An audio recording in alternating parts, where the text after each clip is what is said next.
গতকাল আমরা শ্রবণ করেছিলাম ভাগবতের নিয়ম, সপ্তাহ যজ্ঞের নিয়ম শ্রবণ করেছিলাম।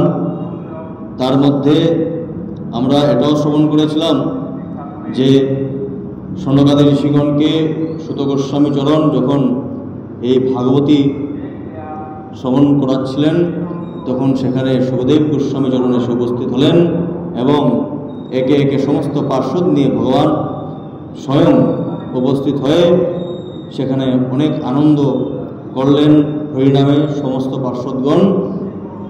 আর ভগবান ওনাদের আনন্দ দেখে অনেক প্রফুল্ল হলেন, অনেক আনন্দিত হলেন এবং তাদেরকে বরদান চাইতে বললেন যে তোমরা যা চাইবে তাই আমি বরদান দেব। তখন ভগবানের কাছে সবাই মিলে একটি প্রার্থনা করলেন, যেখানে যেখানে আপনার এই সপ্তাহ পারায়ণ হবে, আপনার লীলা কীর্তন করা হবে, আপনি সমস্ত পার্শ্বদের নিয়ে সেখানে উপস্থিত থাকবেন। এই কথা আমরা শ্রবণ করেছিলাম। আজকে পরবর্তী আমরা শ্রবণ করব।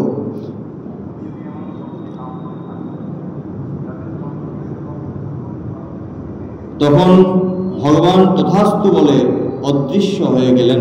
তারপর নারদ ভগবান ও তার পার্শ্বদের চরণের উদ্দেশ্যে প্রণাম করলেন এবং পুনরায় সুখদেব প্রমুখ তপস্বীদেরও প্রণাম করলেন। কথামৃত পান করে সকলেরই অত্যন্ত আনন্দ হল, তাদের মোহ সম্পূর্ণরূপে নষ্ট হয়ে গেল। তারপর সকলে নিজ নিজ স্থানে চলে গেলেন। সেই সময় সুখদেব ভক্তিদেবীকে তার পুত্রদ্বয়ের সাথে তার নিজের শাস্ত্রের মধ্যে স্থাপন করে দিলেন। সেখানে সমস্ত পার্শ্বদগণ নিজ নিজ ধামে চলে গেলেন। ভগবানের সাথে যারা এসেছিলেন ভগবানের সাথে চলে গেলেন, আর সমস্ত পার্শ্বদগণ যারা ছিলেন তারা নিজের ধামে চলে গেলেন। এখন সুখদেব গোস্বামী চরণ কি করলেন? ভক্তি জ্ঞান বৈরাগ্যকে এই ভাগবতের মধ্যে স্থাপন করলেন। এই জন্য ভাগবত সেবন করলে ভগবান শ্রীহরি বৈষ্ণবদের হৃদয়ে স্থান গ্রহণ করেন। তার জন্য ভাগবত শ্রবণ করলে ভগবান স্বয়ং বৈষ্ণবদের হৃদয়ে নিজের স্থান গ্রহণ করেন, হৃদয়ের কমলের মধ্যে উনি বিরাজমান হন। যেসব মানুষ দারিদ্র দুঃখের জ্বালায় দগ্ধ হচ্ছে, যারা মায়ারূপিণী পিচাসী দ্বারা নিষ্পেষিত হচ্ছে এবং যারা সংসার সমুদ্রে হাবুডুবু খাচ্ছে, তাদের মঙ্গলার্থে এই শ্রীমদ্ ভাগবত সিংহনাথ শ্রবণ অতীব ফলপ্রসূ। কারণ আমরা পূর্বে শ্রবণ করেছিলাম সেই সমস্ত দোষ শিয়ালের মতো, আর ভাগবত হলো সিংহের মতো। সিংহের গর্জনে যেভাবে শৃগাল পালায়ন করে, সেভাবে ভাগবতী বার্তাতে সমস্ত এই দোষগুলো পালায়ন করে। শৌনক প্রশ্ন করলেন, হে সুত, সুখদেব রাজা পরীক্ষিতকে, গৌকর্ণ ধুন্ধুকারীকে এবং সনকাদি কুমারগণ নারদকে কোন কোন সময়ে এই গ্রন্থ শুনিয়েছিলেন? আমার এই সংশয় আপনি দূর করুন। তখন শৌনক প্রশ্ন করলেন যে, হে সুত, সুখদেব রাজা পরীক্ষিতকে এই ভাগবত কথা শ্রবণ করিয়েছিলেন, গোকর্ণ ধুন্ধুকারীকে এবং সনকাদি কুমারগণ নারদকে কোন কোন সময়ে এই গ্রন্থ শুনিয়েছিলেন? এ কথা জিজ্ঞাসা করলেন সনকাদি মুনিগণ সুত গোস্বামী চরণকে। সুত বললেন, ভগবান শ্রীকৃষ্ণের স্বধামে গমনের পর কলিযুগের 30 বছরের একটু বেশি পার হয়ে গেলে ভাদ্র মাসের শুক্লা নবমী তিথিতে সুখদেব কথা আরম্ভ করেছিলেন। রাজা পরীক্ষিতের কথা শোনার পর কলিযুগের 200 বছর অতিক্রান্ত হয়ে গেলে আষাঢ় মাসের শুক্লা নবমীতে গৌকর্ণ এই কথা শুনিয়েছিলেন। বলছেন, ভগবান শ্রীকৃষ্ণ যখন স্বধামে ফিরে গেলেন নিজের লীলা সম্পন্ন করার পর, তখন ভাদ্র মাসের শুক্লা নবমী তিথিতে সুখদেব গোস্বামী চরণ কথা আরম্ভ করেছিলেন। এই কথা পরীক্ষিত মহারাজকে শ্রবণ করানো আরম্ভ করেছিলেন। রাজা পরীক্ষিতের কথা শোনার পর কলিযুগের 200 বছর অতিক্রান্ত হয়ে গেলে, কলিযুগ আরম্ভ হয়েছে তার থেকে 200 বছর 200 বছর অতিক্রান্ত হয়ে যাওয়ার পর আষাঢ় মাসের শুক্লা নবমীতে গোকর্ণ এই কথা শুনিয়েছিলেন ধুন্ধুকারীকে। এরপর কলিযুগের 30 বছর পার হয়ে গেলে কার্তিক শুক্লা নবমী থেকে সনকাদি কুমারগণ এই কথা শুরু করেন। সনকাদি ঋষিগণ এই কথা শ্রবণ করিয়েছিলেন ভক্তি জ্ঞান আর বৈরাগ্যকে। হে নিষ্পাপ শৌনক, আপনি যা কিছু জিজ্ঞাসা করেছিলেন তার সব উত্তর আমি দিয়ে দিলাম। এই কলিযুগে ভাগবতের কথা ভবরোগ নাশের মোক্ষম ঔষধ। যদি ঔষধ থাকে, সমস্ত ব্যাধির ঔষধ থাকে, সেভাবে ভাগবতের একটি ঔষধ। কিন্তু এই ভাগবত আমাদের এই সমস্ত যে ভবরোগ আছে, আমাদের ত্রিতাপ জ্বালা আছে, সমস্ত কিছু দূর করে। কাম, ক্রোধ, লোভ, মদ, মাৎসর্য, কামনা, বাসনা, হিংসা, নিন্দা, সমস্ত কিছু যে আমাদেরকে আক্রমণ করে, যার দ্বারা আমরা এই পৃথিবীতেই থেকে যাই আর ভগবানের শ্রীচরণ লাভ হয় না, সেই রোগগুলোকে দূর করে। হে সাধুগণ, আপনারা আনন্দের সাথে এই কথামৃত পান করুন। দেখুন, এর মধ্যে একটা কথা বলছি, বলা হচ্ছে যে এই ভাগবত মোক্ষম ঔষধ। এই ভাগবত হলো মোক্ষম ঔষধ, এটা আমাদের পান করতে বলেছেন। এখন যদি দেখুন, ধরুন আমাদের কোনো রোগ হয়েছে, জ্বর হয়েছে, ধরে নিন জ্বর হওয়ার পর অনেক জ্বর এসেছে, ডাক্তারের কাছে গেলাম, যাওয়ার পর ঔষধ দিল ডাক্তার ওষুধ দেওয়ার পর আমি বাড়িতে আসলাম, এসে ঔষধগুলোকে আসনে রেখে সেগুলোতে ধূপকাঠি দেখালাম আর ফুল নিবেদন করলাম যে আমার বেমার ঠিক হয়ে যায়, আমার বেমার ঠিক হয়ে যায়। আমাদের বেমার ঠিক হবে না। সেভাবেই যদি ভাগবত এনে আমরা নিজে শ্রবণ না করে, হৃদয়ঙ্গম না করে শুধু আসনেই রেখে দেই, তাহলে আমাদের কোনো লাভ হবে না। এটা আমাদের শ্রবণের জন্যই দেওয়া হয়েছে। যেভাবে ওষুধ পান করলে আমাদের রোগ দূর হবে, সেভাবে ভাগবত পান করতে হবে, তাহলে আমাদের ভবরোগ দূর হবে।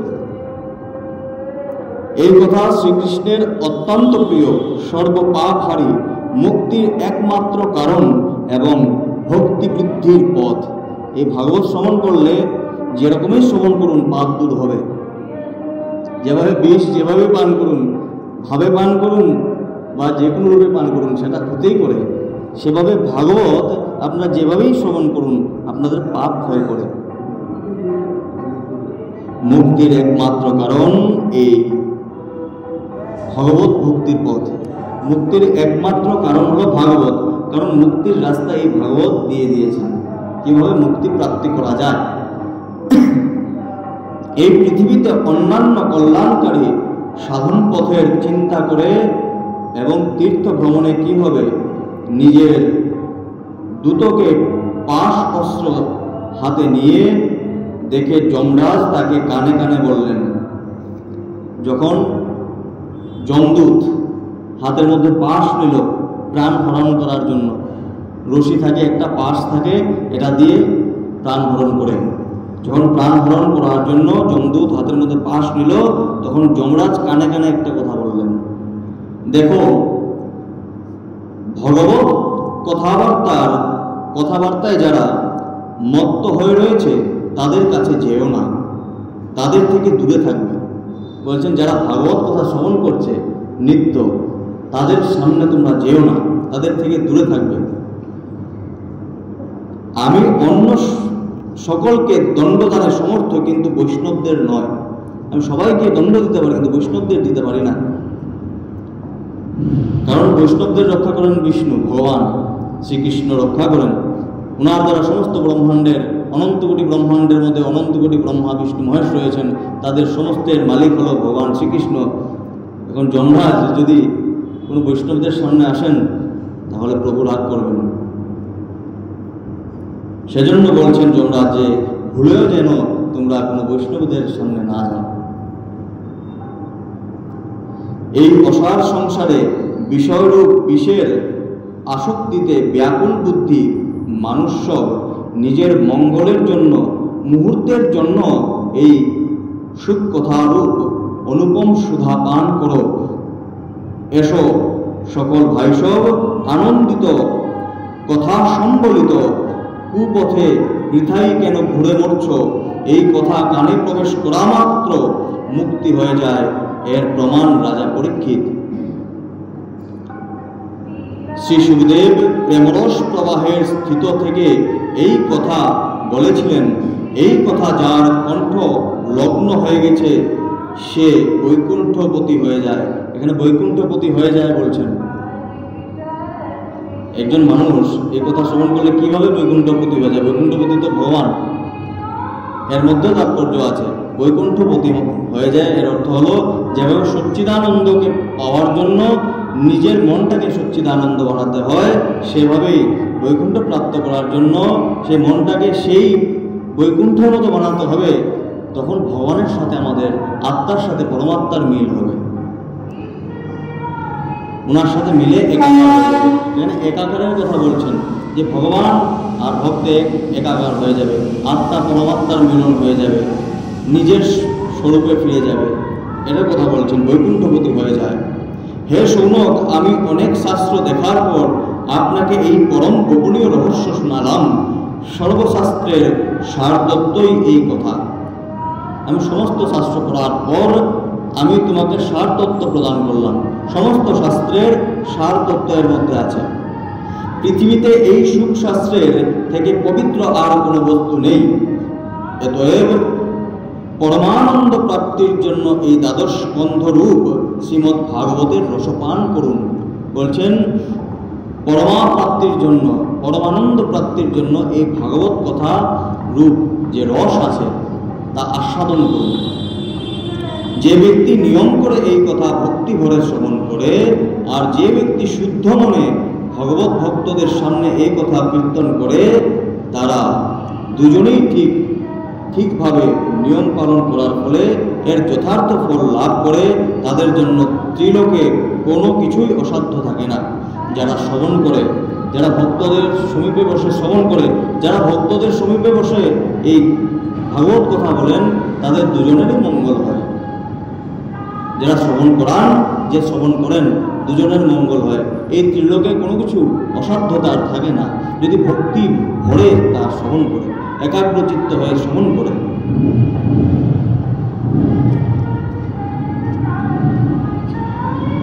ভগবান ব্যাসদেব সকল বেদের সার সংগ্রহ করার উদ্দেশ্যে মহাভারত প্রণয়ন করেছিলেন।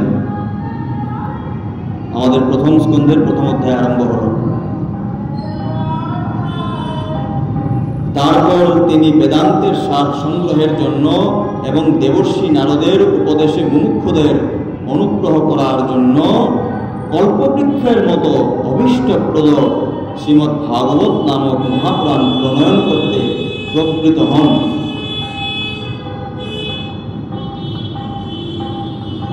ভগবান বেদব্যাস কি করলেন? বেদ রচনা করলেন। বেদের মধ্যে 3টি ভাগ আছে। তারপর বেদান্ত রচনা করলেন। সমস্ত রচনা করার পর তিনি মুমুক্ষুদের জন্য, মুমুক্ষু যারা মুক্তির আকাঙ্ক্ষা নিয়ে মনের মধ্যে আছেন, যারা মুক্তি প্রাপ্তি করতে চান, ওনাদের জন্য এই ভাগবত শাস্ত্র দিলেন। তারই মঙ্গল আচরণ কর্মে উপনিষদ প্রতিপাদ্য পরব্রহ্ম পরমাত্মাদি পদবাচ্য ভগবানের লক্ষণ নিরূপণ করার জন্য পরমত নিরাকরণ করেছেন। দেখুন, বেদ হোক বা অন্য যেগুলি শাস্ত্র ব্যাসদেব গোস্বামীচরণ লিখেছেন, তা শুধুমাত্র ব্রহ্মপ্রাপ্তির কথা, পরব্রহ্ম প্রাপ্তির কথা, নিরাকারকে পাওয়ার কথা বলেছেন। আর নিরাকারের সাধনা করা অতি কষ্ট।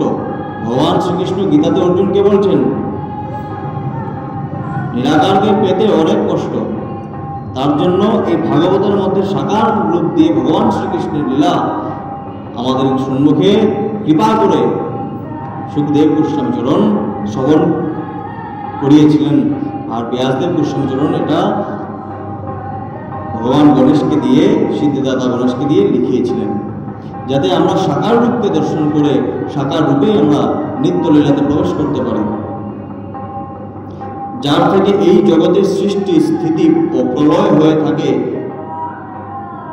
কারণ তিনি সমস্ত পদার্থে সদ্রূপে বিদ্যমান আছেন এবং অসৎ পদার্থ থেকে পৃথক। বলছেন এই জগতের সৃষ্টি, স্থিতি আর প্রলয় এই তিনটি কারণেই ওনার দ্বারাই হয়। তিনি সৎরূপে সমস্ত জায়গায় বিরাজমান হয়ে রয়েছেন। হরি ব্যাপক সর্বত্র সমানা, হরি সমস্ত জায়গায় সমানভাবে বিরাজমান হয়ে রয়েছেন, স্থাবর জঙ্গম সমস্ত জায়গায়, যেটা আমাদের শ্বেতসত্তর উপনিষদে বলা হয়েছে, ঈশাবাস্যমিদং সর্বম ইয়ৎকিঞ্চন জগত্যাম জগৎ। ঈশ্বর সমস্ত স্থানে স্থাবর জঙ্গম সমস্ত জায়গাতে, জলের মধ্যেও আছেন। এমন কোনো জায়গা নেই যেখানে ভগবান নেই, ভগবান সব জায়গায় আছেন। তিনি সৎরূপে বিদ্যমান আছেন, সৎরূপে বিদ্যমান আছেন, আবার যেগুলো অসৎ বস্তু আছে তার থেকে পৃথক। সমস্ত গুণের গুণার থেকে সৃষ্টি হয়েছে, কিন্তু উনি নির্গুণ। যেভাবে ভূমির থেকে সমস্ত স্বাদের প্রস্তুত হয়, দেখবেন ধান থেকে চাল যখন আমরা বের করে খাই, চালের একটা আলাদা স্বাদ, বিভিন্ন ধরনের ফুলের আলাদা আলাদা স্বাদ থাকে, কিন্তু মাটির কোনো স্বাদ থাকে না।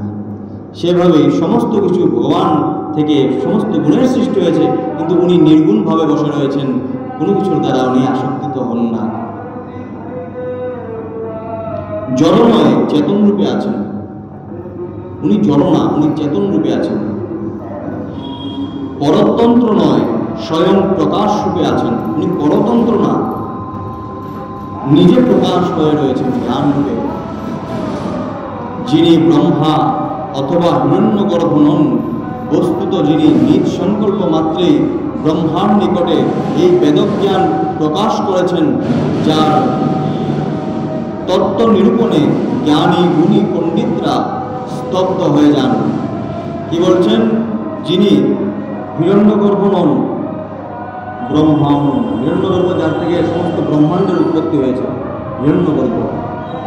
হিরণ্য মানে হলো সোনালী, গর্ভ মানে হলো ডিম্বাকারের মতো। সমস্ত ব্রহ্মাণ্ডের সৃষ্টি হয়েছে এর থেকে, উনি এটাও নন। আবার বলছেন,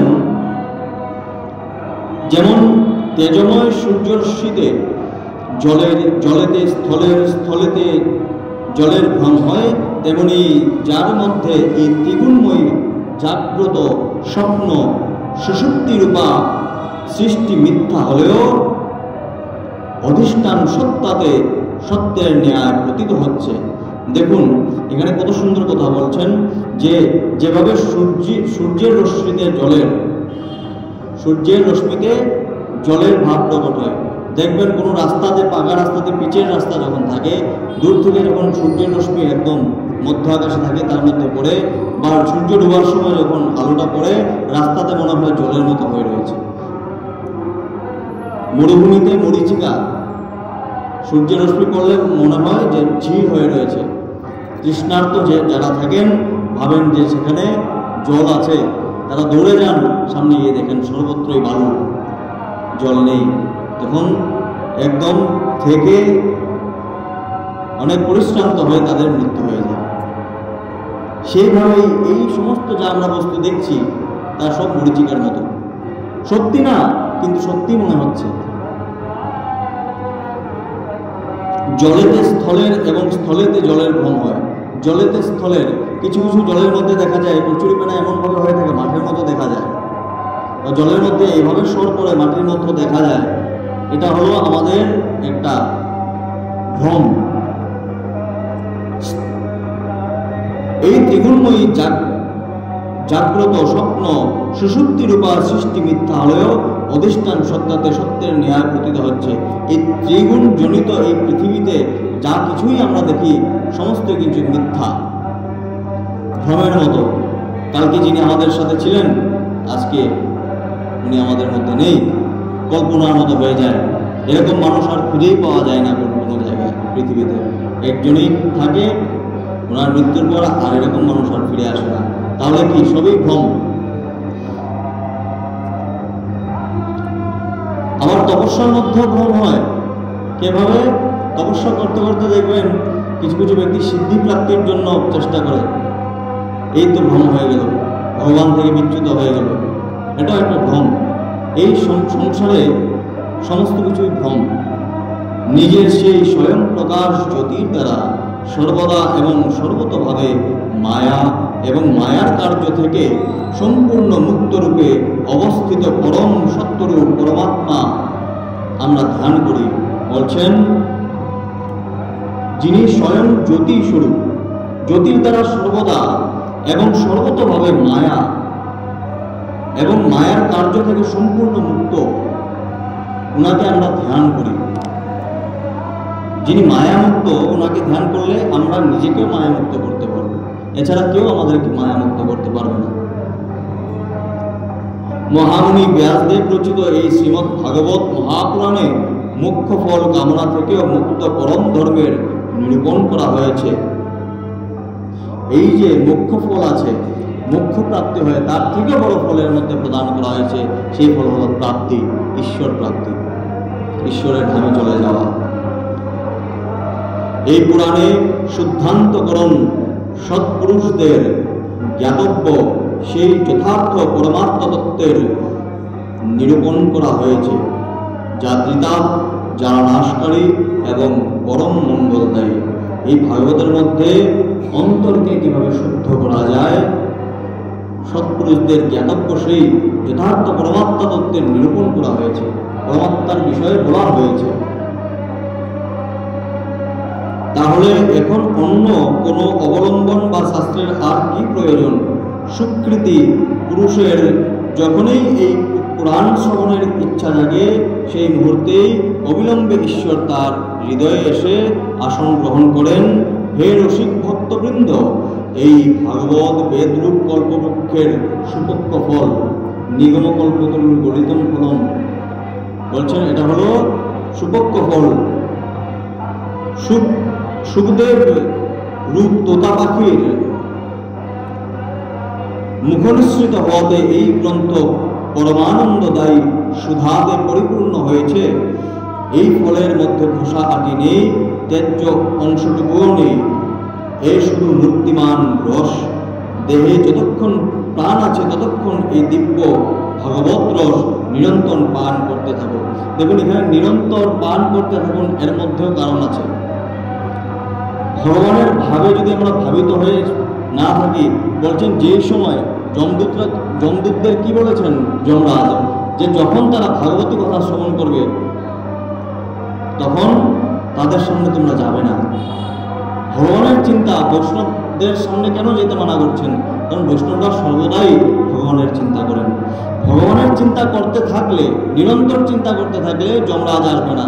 কিন্তু যদি অল্প সময়ের জন্য আমরা ভগবানের চিন্তা বন্ধ করে দিই, মায়া এসে আমাদেরকে স্পর্শ করে নেবে।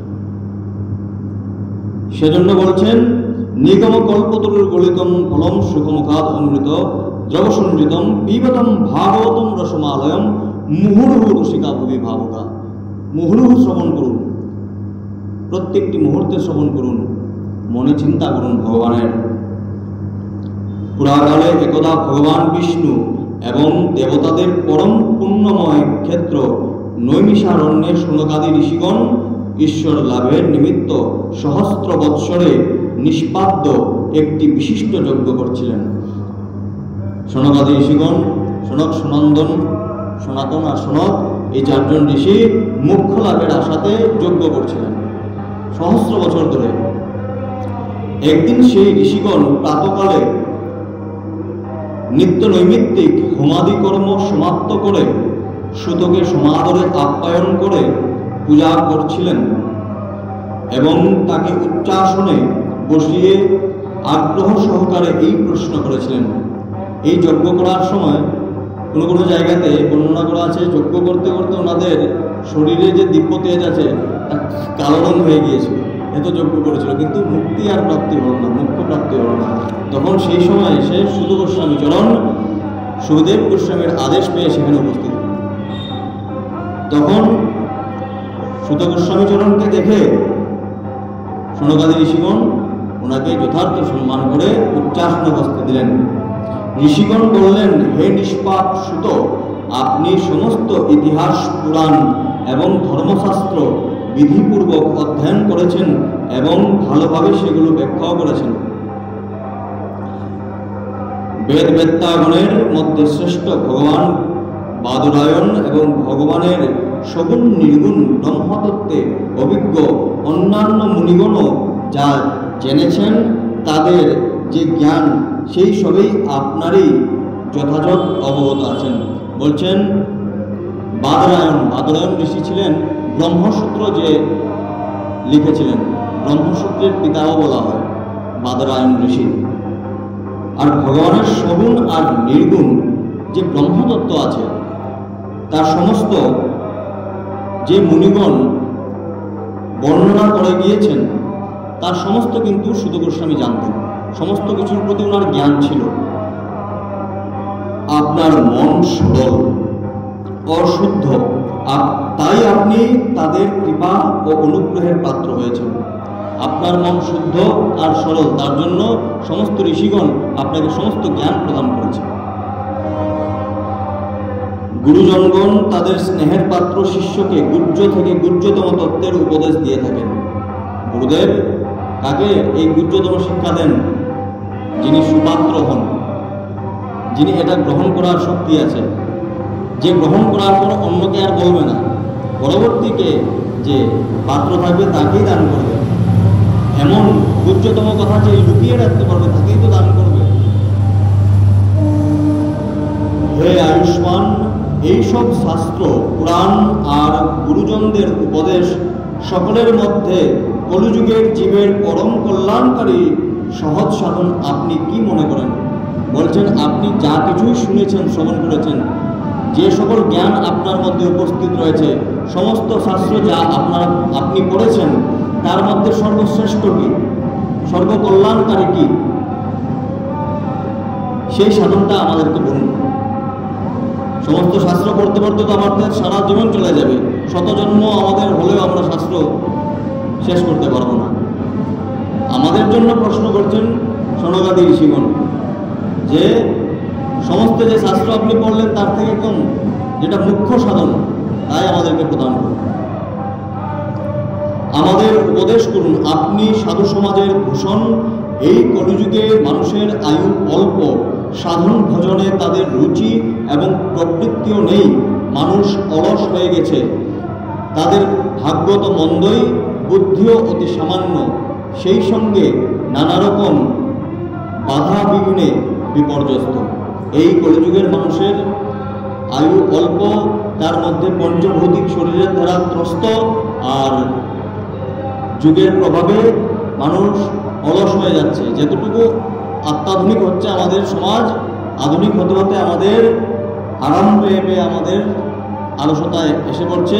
মানুষ আর সাধন ভজন করতে চায় না, অনেক সহজে ভগবান প্রাপ্তি করতে চায়। সাধন ভজন করবো না কিন্তু ভগবান পেয়ে যাব, এরকম চিন্তা করে। শাস্ত্র অনেক, কিন্তু তার মধ্যে কোনো একটা নিশ্চিত সাধন বলা হয়নি, বহুবিধ কর্মের কথা বলা আছে।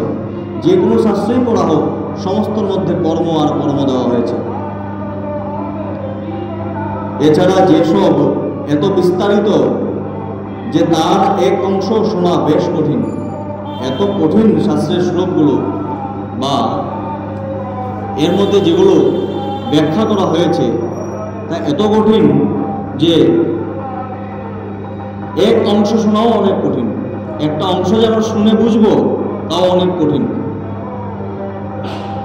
আপনি পরোপকারী, আপনার অভিজ্ঞতার জীবনের মঙ্গলের জন্য সকল শাস্ত্রের সারতত্ত্ব আমাদের বলুন, যাতে আমাদের অন্তঃকরণ নির্মল হয়। হে প্রিয়সুত, আপনার মঙ্গল হোক। যদুবংশীদের রক্ষক ভক্তবৎসল ভগবান শ্রীকৃষ্ণ বসুদেবের পত্নী দৈবকীর গর্ভে কেন অবতীর্ণ হয়েছিলেন তা তো আপনি জানেনই, আমরা সে বৃত্তান্ত শুনতে চাই।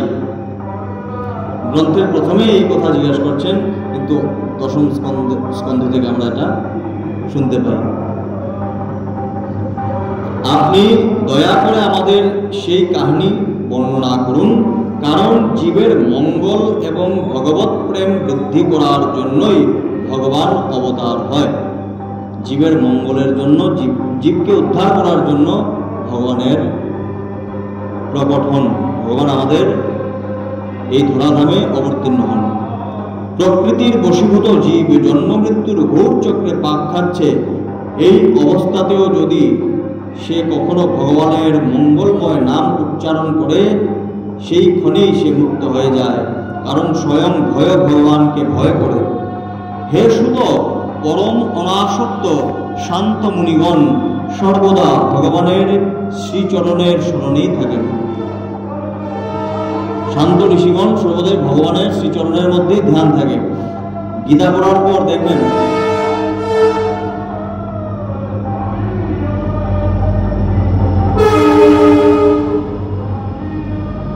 গীতা পড়ার পর কেউ দেখবেন এই গীতা নিয়ে, এই পরম পবিত্র গ্রন্থ নিয়ে নিউজ চ্যানেলের মধ্যে ডিবেট করে, আবার এই একই গীতা অধ্যয়ন করে কেউ শান্ত হয়ে যায়, আবার একই গীতা পড়ে ভগবানকে প্রাপ্তি করে নেয়। তো শান্ত মুনিগণ সর্বদা ভগবানের শ্রীচরণের স্মরণেই থাকেন। ভগবানের শ্রীচরণ চিন্তা করলে, ভগবান সব কিছু করছেন এটা ভাবতে পারলে তখন আমাদের মধ্যে অহংকার আসবে না।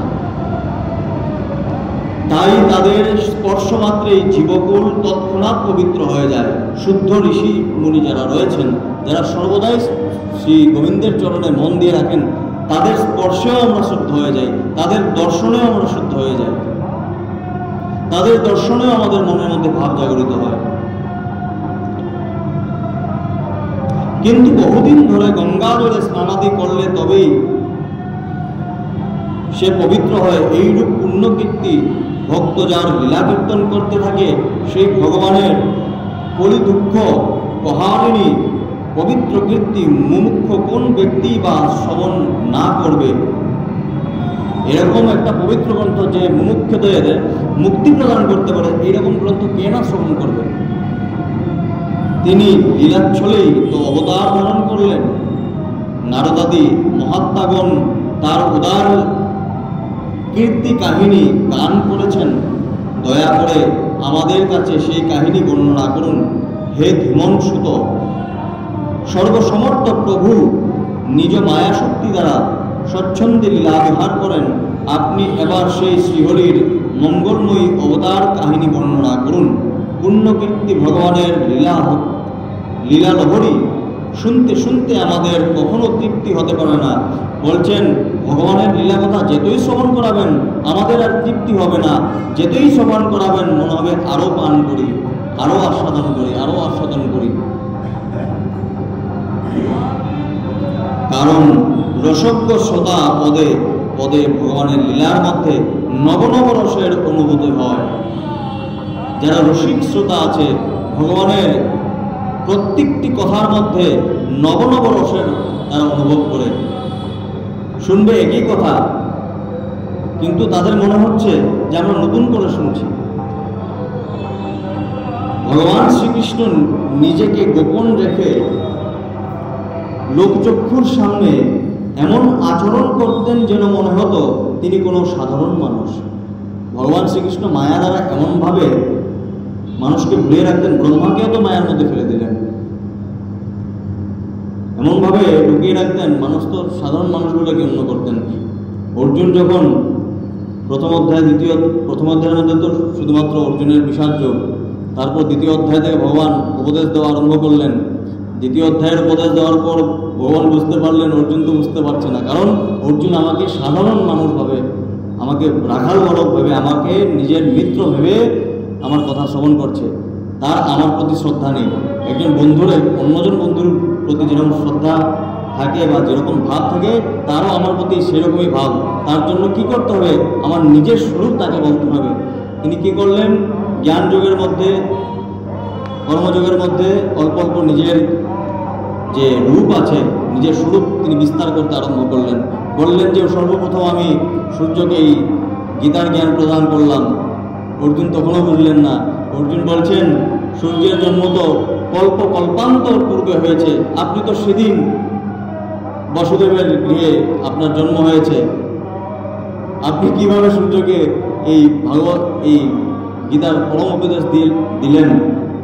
দেখুন, নিজের স্বরূপ প্রকাশ করার পরেও বুঝতে পারছেন না যে তার সঙ্গে তার সখা না, অখণ্ড ব্রহ্মাণ্ড নায়ক ভগবান শ্রীকৃষ্ণ দাঁড়িয়ে রয়েছেন।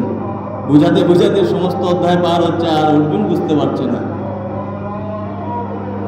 ভগবানকে যতক্ষণ পর্যন্ত আমরা শ্রদ্ধা না করব, ভগবানের লীলা আমরা আস্বাদন করতে পারব। অর্জুন সামনে দাঁড়িয়ে ভগবানকে নিজের চোখে দেখে সেই ভগবানের উপদেশ আস্বাদন করতে পারছিলেন না। কেন? কারণ ভগবানের প্রতি ওনার শ্রদ্ধা ছিল না। ভাবছিলেন আমার সখা। ভগবানের কথা আস্বাদন করতে হলে ভগবানের প্রতি শ্রদ্ধা থাকতে হবে।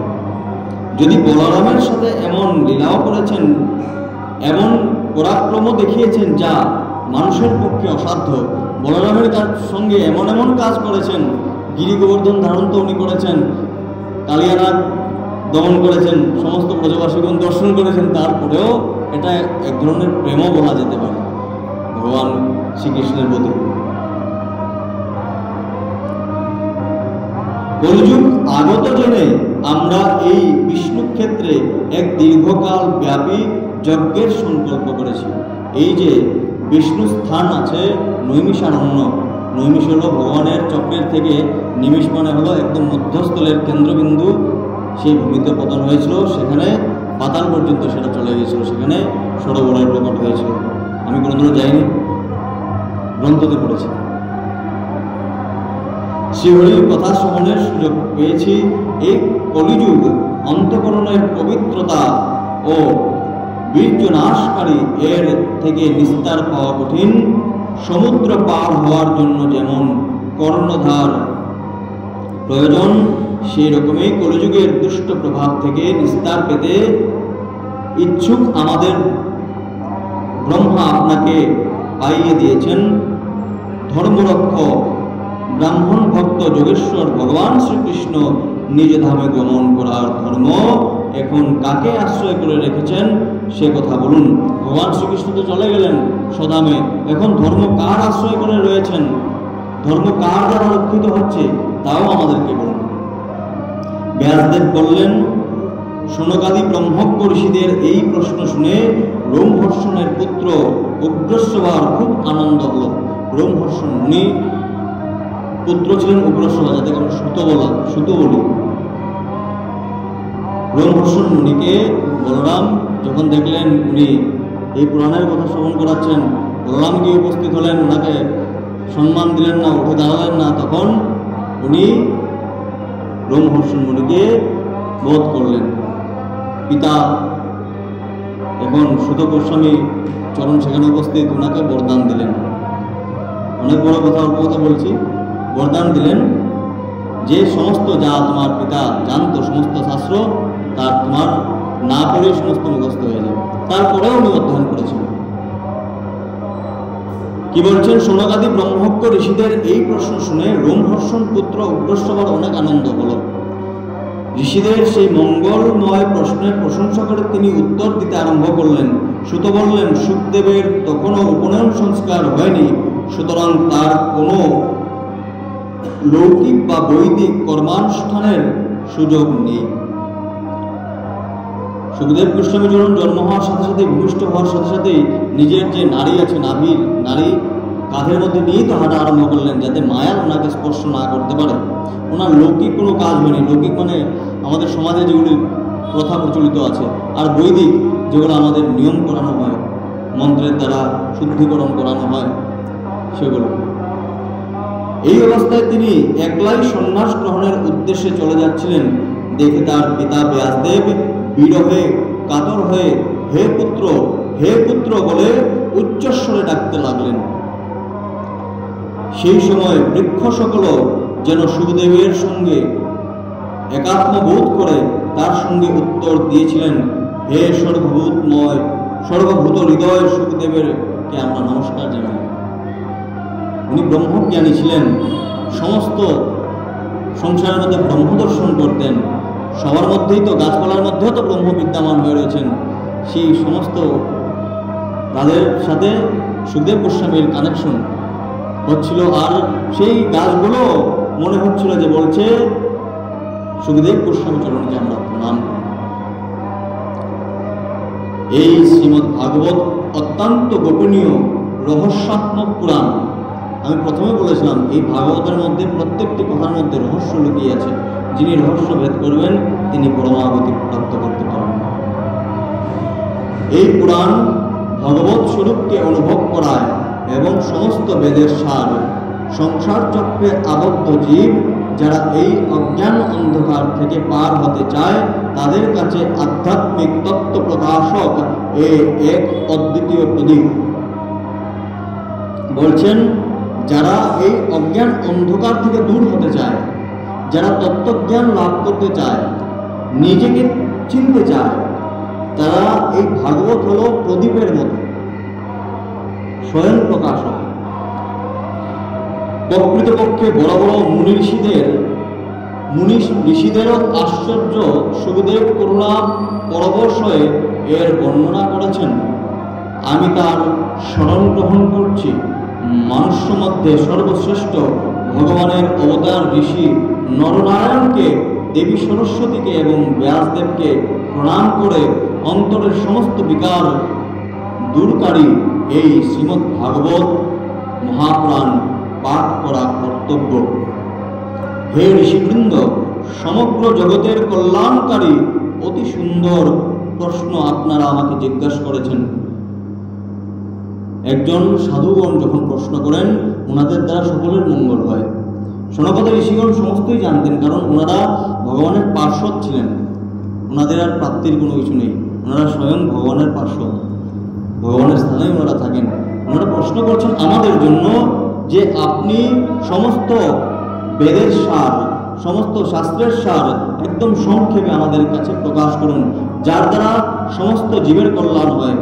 এবং শুধু গোস্বামী বুঝতে পারলেন যে ওনারা জীবের কল্যাণের জন্যই, কলিহতের জীবের জন্যই এই কথাগুলো জিজ্ঞাসা করছেন। তার জন্য ওনাদেরকে বাহবা দিলেন, কারণ এই প্রশ্ন শ্রীকৃষ্ণ বিষয়ক এবং এর দ্বারা পরিপূর্ণভাবে আত্মশুদ্ধি হয়। আপনারা যে প্রশ্ন জিজ্ঞাসা করেছেন, প্রশ্নের মধ্যে প্রথম দিকে জিজ্ঞাসা করেছেন যে ভগবান শ্রীকৃষ্ণের আবির্ভাব কেন হয়েছিল, আর ভগবান শ্রীকৃষ্ণ যাওয়ার পর ধর্ম কার শরণ নিয়েছে। এর থেকে উত্তম প্রশ্ন আর কি হতে পারে? প্রশ্নের মধ্যে সর্বশ্রেষ্ঠ প্রশ্ন হলো ভগবানের প্রশ্ন, ভগবানকে জানার প্রশ্ন, যাতে শ্রীকৃষ্ণের প্রতি ভক্তি জন্মায়। ভক্তিও এমন যার মধ্যে কোনো রকম কামনা নেই এবং যে ভক্তি নিত্য নিরন্তর জাগ্রত থাকে। এইরূপ ভক্তিতে হৃদয় আনন্দ স্বরূপ পরমাত্মাকে উপলব্ধি করে কৃতকৃত্য হয়ে যায়। বলছেন শুধু ভক্তি না, এমন ভক্তি প্রদান করতে হবে যেটাকে বলা হয় অচলা ভক্তি, যেটা সর্বদাই হৃদয়ের মধ্যে বিরাজমান হয়ে থাকে আর সর্বদাই ভগবানের রস আস্বাদন করতে পারি আনন্দিত চিত্ত হয়ে। আনন্দ স্বরূপ পরমাত্মাকে উপলব্ধি করে কৃতকৃত্য হয়ে যায় যেন মন। ভগবান শ্রীকৃষ্ণের ভক্তি হওয়া মাত্রই, অনন্য প্রেমের তার সঙ্গে মনকে যুক্ত করা মাত্রই নিষ্কাম জ্ঞান এবং বৈরাগ্যের আবির্ভাব হয়। বলছেন অনন্য প্রেম তার সঙ্গে মনকে যুক্ত করার সাথে সাথে মনকে যুক্ত করতে হবে। ভাব তো মনেরই, যে কোনো ভাব মনের দ্বারাই হয়। মনকে যেরূপেই আমরা যুক্ত করব, খারাপ জিনিসের প্রতি মন যুক্ত করলে অভ্যাসের দ্বারা আমাদের কাছে এমনভাবে সেটা আমাদের অভ্যাসে পরিণত হয় যে আমরা ছাড়তে পারি না, আমরা ত্যাগ করতে পারি না, সেটা আমাদের দোষে পরিণত হয়। কিন্তু অনন্য প্রেম যদি আমরা একবার মনকে অনন্য প্রেমের সাথে যুক্ত করতে পারি, ভগবানের কৃপার দ্বারাই এটা সম্ভব। তাহলে কি হবে? মনকে যুক্ত করা মাত্রই নিষ্কাম জ্ঞান ও বৈরাগ্যের আবির্ভাব হয়। নিষ্কাম জ্ঞান হলো যেখানের মধ্যে কোনো কামনা বাসনাই থাকবে না। আর বৈরাগ্যের আবির্ভাব হয়। বৈরাগ্য, এই সংসারে কিছুই আমাদের না, এই শরীরটাও আমার না। শরীরটা ধারণ করেছি ভগবানকে প্রাপ্তি করার জন্য, এতটুকুই এই শরীরের কাজ। কিন্তু বৃথা যদি এই শরীরকে নষ্ট করে দেই তাহলে কোনো লাভ হবে না। এই শরীর পেয়েছি সাধনা করার জন্য। এই শরীর হলো সাধন, এই শরীর হলো রথ। আমি রথের সময় বলেছিলাম, কিন্তু এই রথের যেটা লাগাম আছে সেটা আমাদের মনের উপরে নির্ভর করে। এই লাগামকে যদি আমরা গোবিন্দের শ্রীহস্তে সমর্পণ করতে পারি যে এই রথের চালক আপনি, রথী তো আপনি, ঠিক আছে, কিন্তু চালাবেনও আপনি। এই ইন্দ্রিয় তো আমি ধারণ করিনি, এই দেহ তো আমি ধারণ করিনি, সমস্ত তো আমার কর্মফলের জন্য আমি ধারণ করেছি। সমস্ত কিছু আপনি রচনা করেছেন, তার জন্য সমস্ত কিছু আপনাকে আবার ফিরিয়ে দিলাম। এরকম মনে ভাব আসলে নিষ্কাম ভাব, বৈরাগ্য। ঠিক ঠিক ধর্ম পালন করে যদি মানুষ হৃদয়ে ভগবানের লীলা কথার প্রতি অনুরাগ না জন্মায়, তাহলে সেই কর্ম বৃথা শ্রম মাত্র। যদি ঠিক ঠিক ধর্ম পালন আমরা করছি, কিন্তু তার পরেও ভগবানের প্রতি যদি আমাদের অনুরাগ না আসে, তাহলে যে কাজগুলি করছি একবার দেখতে হবে আমরা ঠিকঠাক কাজ করছি কিনা। অনুরাগ আসছে না, তার অর্থ হলো আমাদের কাজের মধ্যে কিছু ভুল আছে। আর এরকম কাজকে কি বলেছেন? যে বৃথা শ্রম মাত্র। সুধ গোস্বামী বলছেন, আমরা যেই ধর্মের কাজ করছি, যদি অনুরাগ জন্ম না নিচ্ছে ভগবানের প্রতি, সেই সমস্ত বৃথা শ্রম, আমরা পরিশ্রম করছি। ধর্মের ফল হলো মুখ্য, তার ফল অর্থ লাভ নয়। ধর্মের ফল হলো অর্থ নয়, ধর্মের ফল অর্থ নয়, ধর্মের ফল হলো মুখ্য।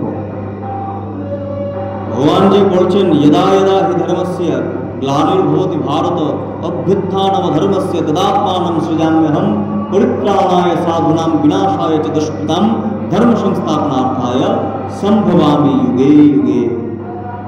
বলছেন, যখন যখন অর্জুন, যখন যখন ধর্মের গ্লানি হয়, সাধুদের ওপর অত্যাচার হয়, তখন তখন আমি ধর্ম রক্ষার্থে, সাধুদের পরিত্রাণ করতে এই ধরাধামে অবতীর্ণ হই। কোন ধর্ম রক্ষা করতে? যে ধর্মের দ্বারা মোক্ষ প্রাপ্তি হয়।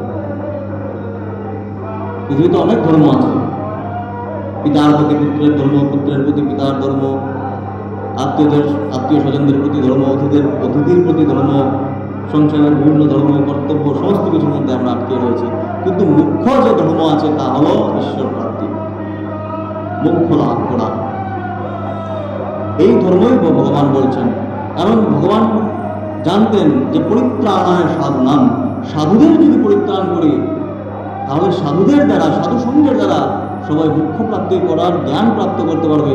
কারণ সাধুদের কাছে এই জ্ঞান আছে, সাধুদের কাছেই আমরা এই জ্ঞান পাবো। যদি সাধুদের কাছে, যদি সমস্ত মানুষের কাছে এই জ্ঞান থাকতো, তাহলে ভগবান বলতেন পরিত্রাণায় মনুষ্য নাম, সব মানুষকে আমি রক্ষা করি না, আমি সাধুদের রক্ষা করি। ধর্মের ফল হলো মুখ্য, তার ফল অর্থ লাভ নয়। অর্থ কেবল ধর্মকর্মের অনুষ্ঠানের জন্য, অর্থেরও প্রয়োজন আছে ধর্মকর্ম, ধর্ম অনুষ্ঠান করতে। এখন যদি একজন যোগ্য পাঠক দিয়ে আমরা ভাগবত কথা করাতে চাই, এর মধ্যেও অর্থ আমাদের সঞ্চয় করতে হবে, অর্থের প্রয়োজন আছে। অর্থ দরকার, কিন্তু অর্থের প্রতি আসক্তি দরকার না।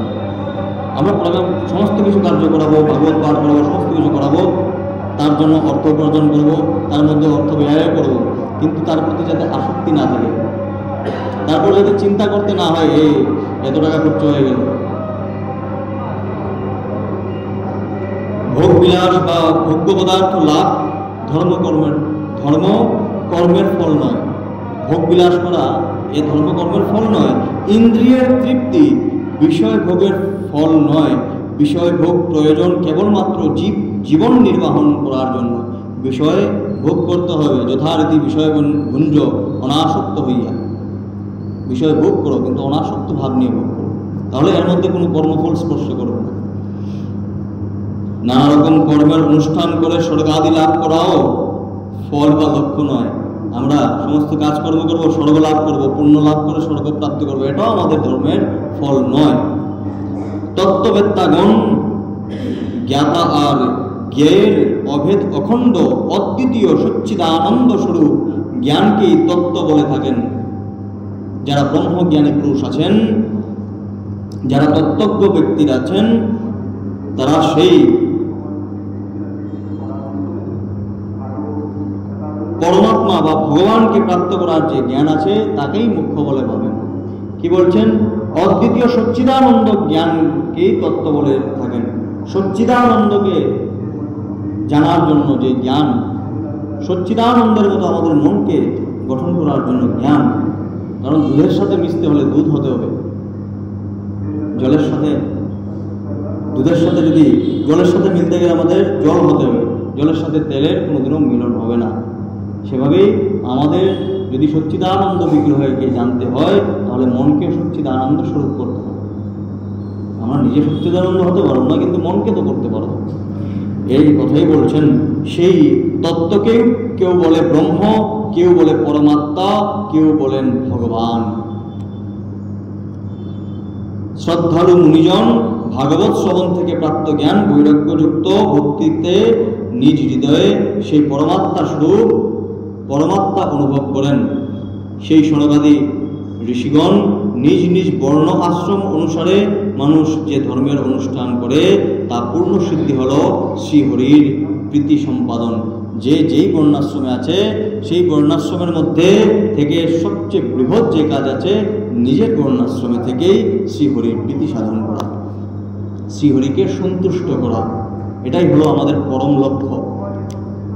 যদি এই লক্ষ্য ছাড়া আমরা অন্য কোনো লক্ষ্য মধ্যে আমরা মনোনিবেশ করি তাহলে সমস্ত আমাদের বারবার পৃথিবীতে ঘুরে আসতে হবে। বলছেন যে একমাত্র পরমাত্মাকে জানতে পারলেই, এই যে ভাগবতী গঙ্গা এটা পান করতে পারলেই আমাদের মুখ্য হবে। এখানে কর্ম দিয়ে দিচ্ছেন।